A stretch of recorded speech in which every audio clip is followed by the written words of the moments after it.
Good morning, Mr. Timothy, Lena said in a cold voice. Good morning, dearest. How was your night? Hope you slept well, he replied. Did he just call me dearest?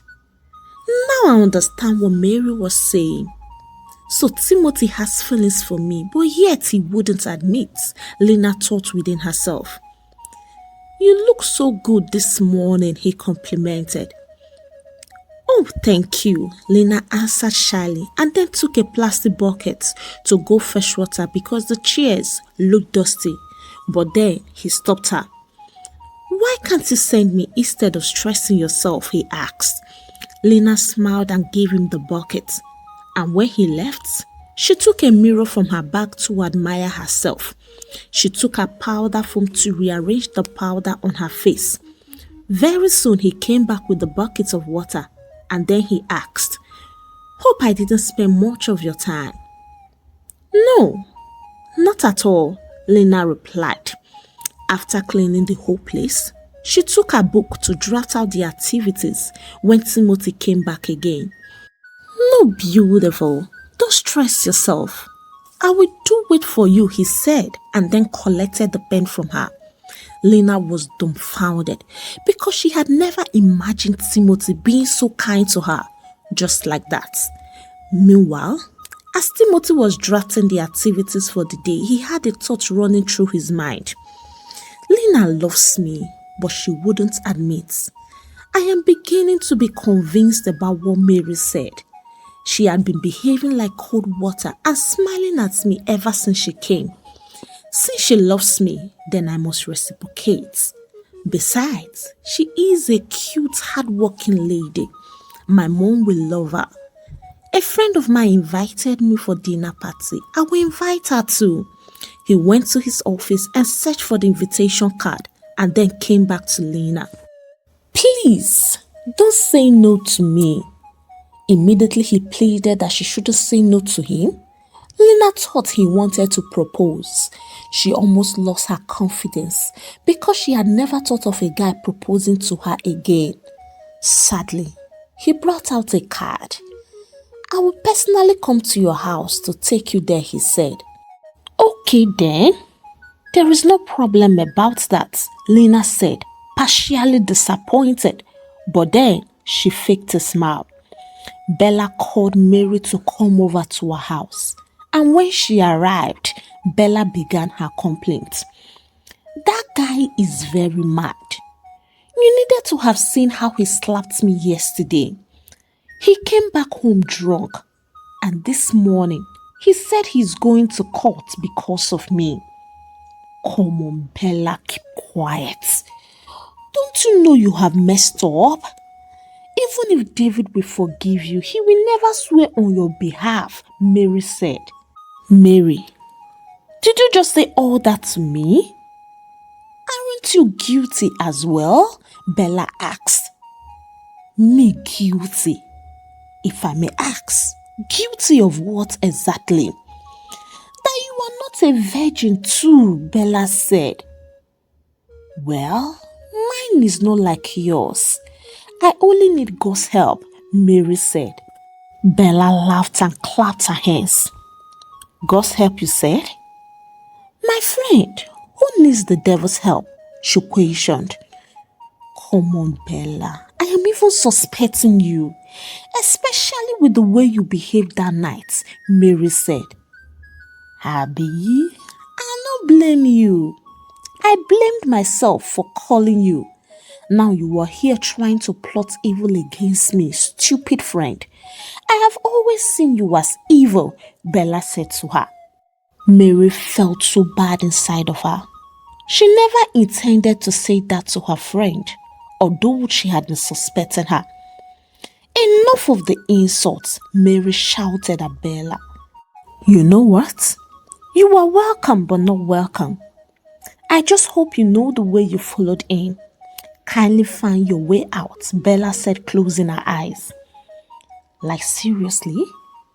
Are you driving me out of your house? And I will do worse. Get out before I push you out, Bella said. Mary stood up to leave, and immediately she stepped out of the door. Bella said to her, "My God go punish you, idiot," and then slammed the door. But why all these insults though? It seems this girl must be guilty of all I've said, Mary thought within herself. As Bella got into her room, Donad called her and she took the call with so much annoyance. "I thought I told you never to call me again, you homebreaker," she shouted. "My friend, will you shut up your mouth and tell me why you sent your friend away? Imagine that little Mary insulting me just because of the little misunderstanding between I and my husband caused by you," Bella said angrily. "Insult you? How?"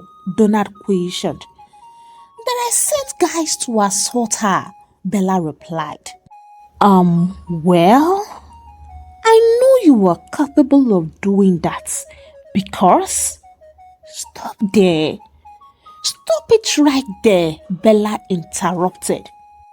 "Oh, you don't want me to say it right?" he asked and hung the call. Bella tried to call him, but he refused to pick up. She simply ignored him because she doesn't need him in her life, and she thought there was no way he could get Anita. Donad, on his part, wanted something hot, so he went to the kitchen to make tea. The sound of the doorbell caught his attention. He walked to the living room, checked through the window first before opening the door. It was Anita. She was holding a nylon, so Donad guessed she might be going somewhere and decided to come and see him. "Good morning, Angel," he greeted. Anita smiled and then asked, "Have you ever seen a female angel?" "You happen to be one." "What's up?" Donad replied. "Pretty cool. Mom has gone to work, so I decided to come and see you. I brought Ludo so we could play to kill boredom," she said. Donad laughed at the mention of Ludo. "You still have childish character in you. Aside Ludo, there are many games we can play. I have Truth or Dare on my phone. I have swimming pool for fun, and we can even go out," Donad said to her. "I don't know how to play Truth or Dare games, and I can't swim either," Anita said. "Don't worry, I will teach you all, but we'll first start with the Truth or Dare before swimming," Donad said.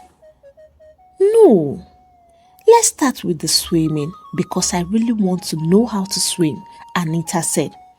"Okay, I will do as you have said, but I was about making tea before you came in." "Can I make it for you?" she asked. "No, thank you. You will not know the kind of tea I like," Donad said politely. But then Anita frowned. "Okay, you will make my tea, but if I can't take it, you will finish it. Agreed?" Donad asked. "Agreed," Anita replied, and then Donad showed her the way to the kitchen. He knew she would be needing clothes for swimming, so he went to his sister's room. Her clothes and swimwear were still in her room and they were still new, so he got one for Anita. He went to the kitchen to check why the tea was delaying. Anita was already on apron. The apron reminded him of his sister's early death just because of fights of boyfriend. "The tea is ready," Anita said, smiling, which revealed her fitted gap teeth. "Let me have a taste," Donad said. "No, I will take you to the dining room where you will have a taste," Anita replied. Donad agreed and she took the tea to the dining table. He joined her thinking he would not like it, but luckily for him, she made what he wanted. He liked more of the chocolates and little or no sugar.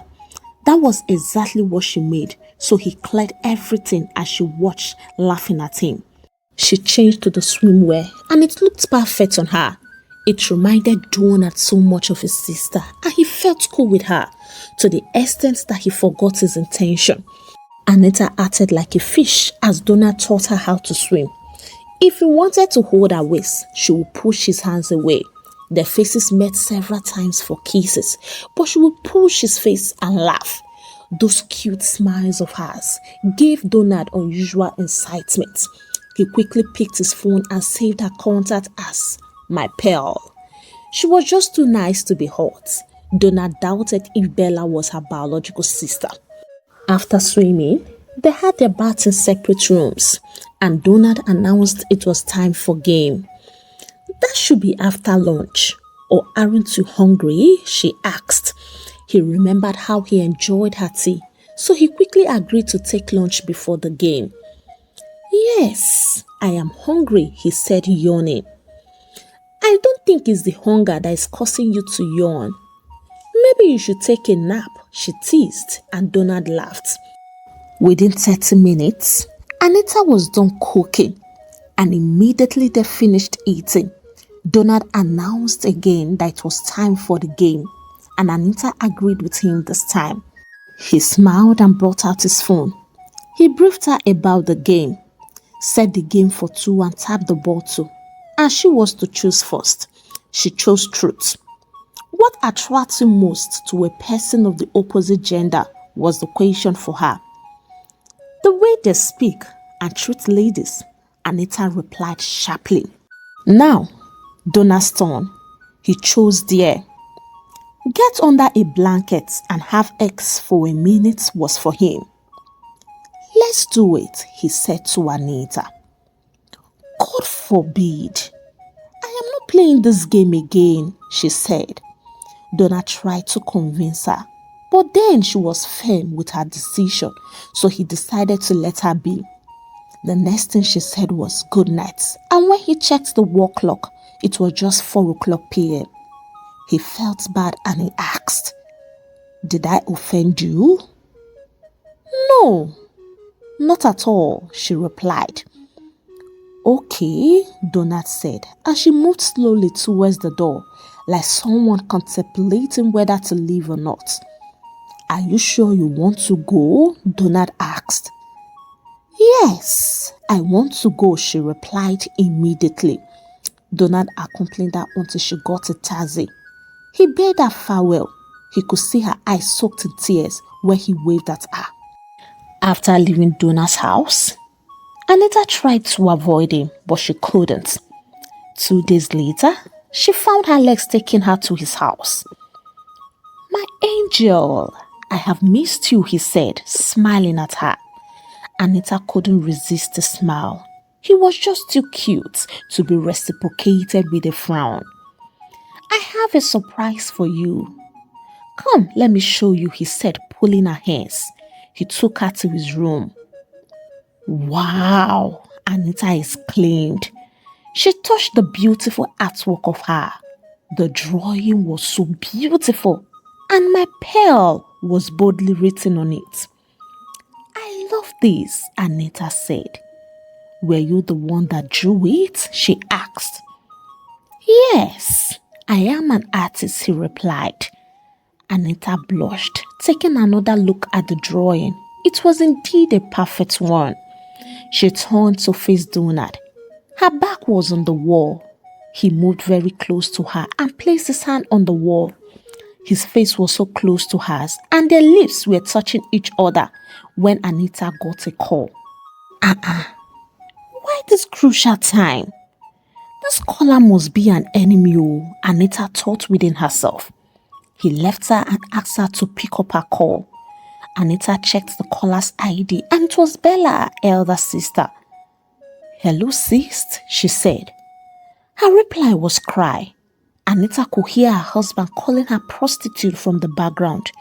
She kept shouting, Bella, please calm down and talk to me, Anita said with her eyes filled with tears.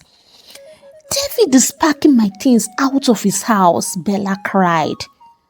What? I am coming right away, Anita said and hung the call, ready to go. But Donald pulled her back and wiped her tears. What's the matter? He asked. I don't know, but my sister's husband is sending her away, Anita replied. Sending her away? That's strange. Wait, I will go with you, but just give me a few minutes to fix my car. Anita obliged and then sat down, but only pleaded for him to be fast. Donad went out and locked her inside. He didn't want her to stress herself because he knows how to deal with the husband and wife. He rode roughly to David's house, and just as Anita said, David was busy throwing things outside. Immediately Bella saw her. She was scared. "Please, don't worsen my day," she pleaded. "I am not here for you," Donad said, and walked boldly to their house. He knew David's house too well, so he walked to his room where he was picking her makeup items. "What the hell is going on here?" Donad asked. David turned and then smiled when he saw him. "I saw you on my wedding, and today being my divorce you were here. Welcome." "You dare not welcome me. I am not in the dark like your wife and friends. I know your secrets, but I'm looking for a good time to expose you," Donad said. He checked up when Donad mentioned secrets.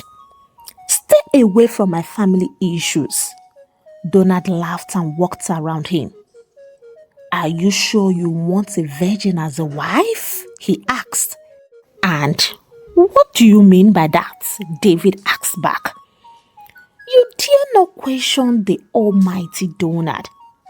Either you call her back and live with her peacefully by force, or I will expose you. If you want your water to get hot, then stop being the adversary of those whose waters are about to boil. One word or complaint from this house, then get ready to live in prison," Donad said and walked away, but stopped at the doorway. "One more thing, you must beg her for treating her bad. If you don't beg her, I will know." He has been investigating things about David for long, but kept it to himself. On his way going, he saw Mary's car. He parked his car on the road just to get her attention.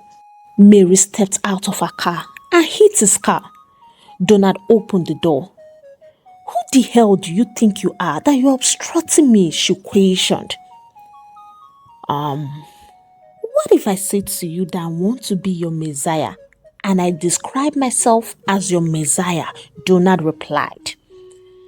"What are you saying?" she asked confusedly. "It's what you are hearing.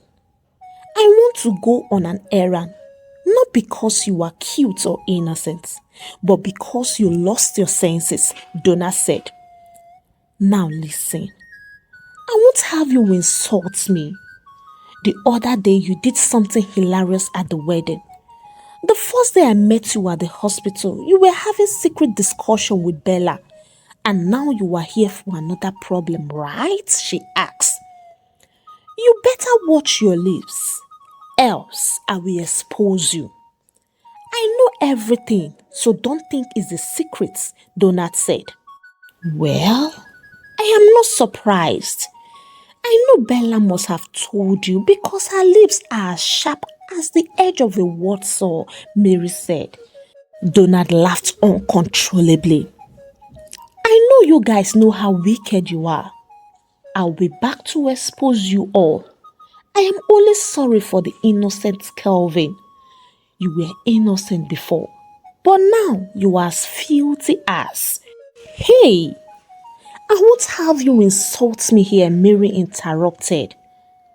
"I am so sorry, dear. But next year you will be in prison for illegal pregnancy," Donad said as she jerked up. "Thank God it was an assault. And who told you I'm pregnant? It's obvious you don't know the intention of the person that did it to you. I will get back to you," Donad said and drove off. "Stop! Stop!" Mary waved at him, but he continued his rough driving. "I have a strong belief that Bella is responsible for my misfortune, but I don't have a proof," Mary thought within herself. She entered into her car and drove off. But deep down, she was contemplating on what to do. What would become of her if eventually she was pregnant, just as Donad had said. I need to force Kelvin on me because I can't stand the shame. What will my parents and siblings say about me? They will call me the greatest player of all times.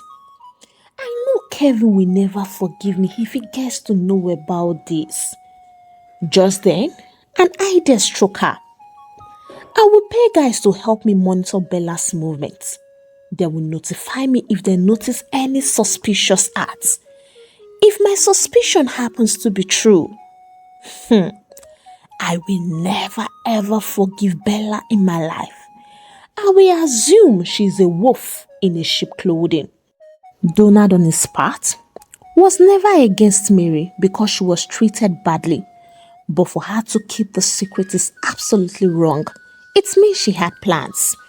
That day before their wedding, when he had planned to go and see Bella, as he was climbing the stairs, he saw someone closing her mouth and pulling her to one room.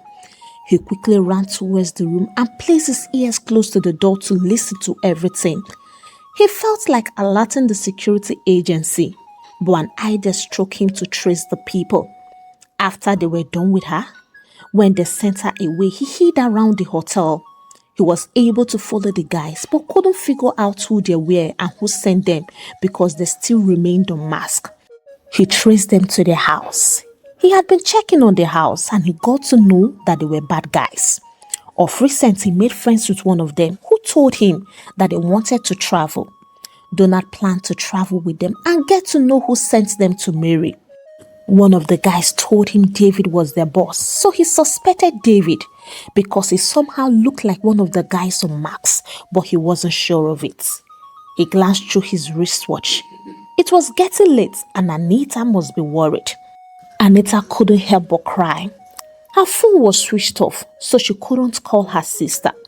She saw when Donad was going out with his car through the window.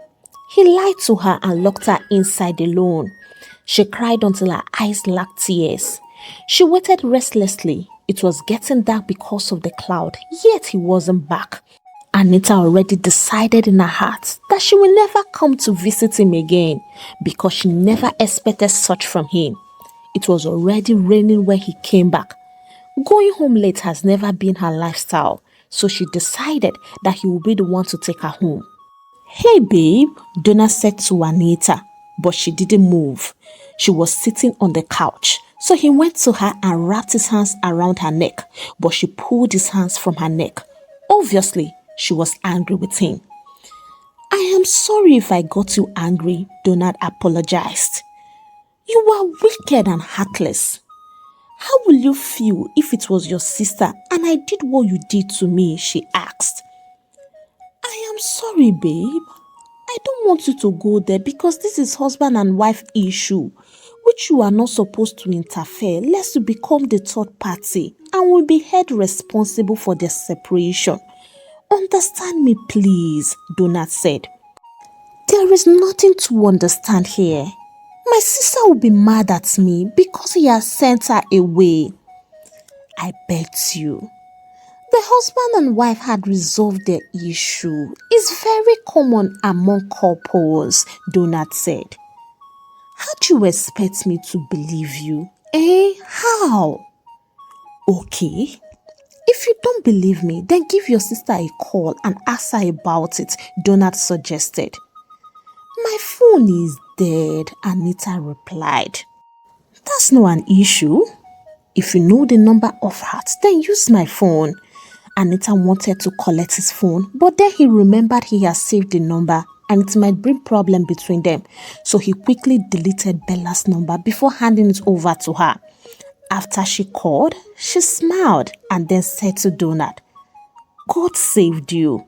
Donad laughed and tickled her. She jumped and almost fell, but then he was so fast in grabbing her. He paused, looking at her lips. She stared at him also.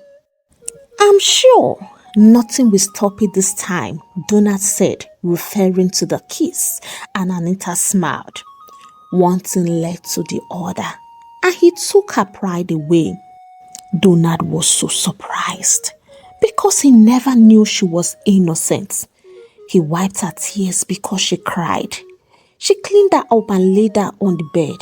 She was weak, so she slept off immediately. He slept beside her, wondering if she was really Bella's biological sister. Early the next morning, Anita's slap woke him up. She was crying. "So I'm no longer innocent?" she asked. Donad felt for her. He didn't know what to say about this. "Anita, I am for real. I am not here to play you. I can do anything to make you happy because you are special. I won't hide it. I found happiness with you, and I would like to spend the rest of my life with you. I know you want to ridicule me because I happen to be a cheap girl to you, but I promise you that you will never see me again, and don't look for me because I hate you." "Don't say that." It was as if a heavy log of wood was placed on Donad. He immediately understood what it means to be hot in erotic love. Before he could say another word, Anita was gone. "And where are you just coming from?" her mother shouted at her. "I went to Bella's house," she lied. "Did you tell me you were going there? And why are you just coming back?" "Mom, you know I will do no such thing. It was because of the rain." Oh, my bad. I forgot totally that it rained heavily. How is your sister?" "She's fine, Mom," Anita said and walked to her room to avoid further conversation. She cried and cursed the day she met Donad. She had never thought about going far to such an extent with him. Donad was just calling. 30 missed calls and counting. But Anita refused bluntly to pick up. "I have little time because I'll be traveling to continue my investigation. I want us to spend a little time with each other." Suddenly, an idea struck him that he should go to her house to apologize. He took the drawing, bought a big teddy bear and cake with "I am sorry if I hurt you" written on it. He wrote a letter of apology also. He only hoped that Anita would listen to him. He went to their house, knocked the door, and Anita's mother opened the door. "Good evening, Ma," he greeted. "Good evening, my son," she answered. "Please, Ma, I am looking for Anita. I want to talk to her." "Oh, sorry, my son. Anita went to choir rehearsal. Maybe you should come back tomorrow morning," she said. "Please, Ma, give this to her. I will come check on her tomorrow." "Okay then," she said, and then collected everything that Donad brought. Anita was coming back from choir rehearsal when she heard a car horn. She knew immediately that it was Donad and began to walk fast because she doesn't want to talk to him. He came down from the car and walked fast towards her. Anita began to run and he ran after her. "Anita, please stop doing this to me." He pulled her hand and Anita was ashamed of herself. She was shy to face him. "Donad, I'm sure you've gotten what you wanted, so let me go," she pleaded. "I can't let you go. I have been reckless because of you. Please, we need to talk." Anita forcefully pulled her hands from his grip and ran as fast as her legs could take her. When she got home, she was breathing fast like a relay runner. She locked the door and ran to her room crying. She saw something wrapped and a cake. She knew Donad brought it. She took the gift and headed for the dustbin. The voice of her mother caught her. "Madam, where are you going to?" "Hey, Mom, I actually want to throw this away. I'm going nowhere." "Not when I'm still here. I don't know what has gone wrong between the both of you, but what he has done is good enough for you to forgive him and consider him. I wish this woman knows what has happened. She wouldn't have said this," Anita thought within herself. "I will advise you to go in there and think over it before you throw that beautiful gift away, especially the beautiful drawing." Donad kept on testing and calling Anita for weeks, but no response came from her end. He wanted to tell her about her traveling, but she didn't care. He invited his friend Martins to his house because of her. He gave him enough money. The reason I want you to stay here is because of my girlfriend. She might change her mind and come here. Please tell her to wait for me and take good care of her. If you lack anything, then give me a call. That was what he said to Martins before leaving. Forget about girls and their shakara. I will take good care of her for you, he said. I know you to be a very stupid kind of guy, but please just help me. So you invited me here to insult me, right? You know yourself now. Have you forgotten you once assaulted your girlfriend back then in school? Martins laughed as Donad reminded him, and then he said, Don't mind Agatha. I was only playing with her. Ogasa. Please don't play with my girlfriend in such a way, Donad teased. I need to even see this ugly black girl, Martin replied. My girl is dark and not ugly. She is my pearl. Her skin is dark and shiny. Abeg, girlfriend glorification. You better leave now before they leave you and go, he said jokingly. Donad laughed and then hurried out. 2 months later, Kevin said to his wife, Sweetheart, the 3 months fun is over. We can now have babies. She only gave a faint smile. She had been acting weird, like a sick person, but she pretended to be okay. Kevin had told her several times to go see a doctor, but she said she will be fine and it might be due to stress. He placed his hands around her neck and then asked, Don't you want a baby again? Her eyes glowed when he mentioned baby. Of course I need babies and not just a baby, she replied. All right, dear. Hope work wasn't stressful today. It wasn't. You need to see how Timothy and Lena are getting along with my plans. Are you serious? Kevin asked surprised because when she brought the idea initially, he laughed at it. I am damn serious, Mary replied, smiling. You are indeed a special woman. That's why you could join those two enemies together. Don't mind them, Jerry. The both of them are great pretenders, Mary said, laughing. I am telling you, it's worked for them, but it can't work for my kind, Kelvin teased. Who told you? Except the idea is not from me, she said, beating her chest. Planner. What are you trying to say? He teased again. I am trying to say I can get you at any time and anywhere, she replied. Kevin laughed out loud. He had really missed times like this. He hurriedly took his bath. Immediately he came out of the bathroom and she went in to take her bath also. It took her time to finish, but he waited patiently. He laid on the bed smiling. Soon she joined him on the bed. Are you sure you are ready for this? He asked. Why not? You know I want it, Mary replied. She was partially scared, but she had a strong belief that everything would go well. She had refused to go to the hospital to avoid the bad news, though she intends to go in the morning without her husband's notice. I purposely avoided X to make you know I have many reasons why I love you aside it. I don't want you to think otherwise. I've always told my brother and father about the 3 months fun and they laughed at me, but I finally kept to it. He spoke in a voice that sounded more like whisper to Mary. I love you and I'll keep on loving you no matter what happens, he said.